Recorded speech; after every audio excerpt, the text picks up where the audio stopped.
నేను విజయవాడ రాకముందు వెంచర్ ఎలా ఉంటది, ఏదన్నా దూరంగా ఉంటుందా, లేదంటే మన హైదరాబాద్ లో లాగా కొంచెం ఇన్వెస్ట్మెంట్ ఉంటుందా అని నేను చాలా అనుకున్నాను. కానీ వెంచర్ కు ఒక్కసారి వచ్చి చూడగానే ఫ్రెండ్స్, అటు పక్క చూస్తే అపార్ట్మెంట్స్, మొత్తం అపార్ట్మెంట్స్, ఇటు పక్క చూస్తే బ్యాక్ సైడ్, రైట్ సైడ్ మొత్తం కంప్లీట్ 3 సైడ్ మొత్తం mountain view. And more ever developments చూసుకుంటే సీసీ రోడ్స్ ఉన్నాయి, డ్రైనేజ్ ఉంది, ట్రాన్స్ఫార్మర్స్ ఉన్నాయి, ఎలక్ట్రిక్ లైన్స్ ఉన్నాయి.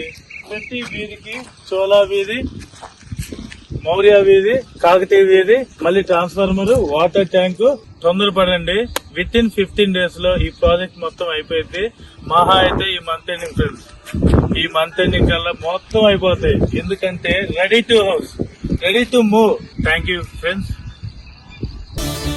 బీబీజీ మీ నిజమైన సంపద.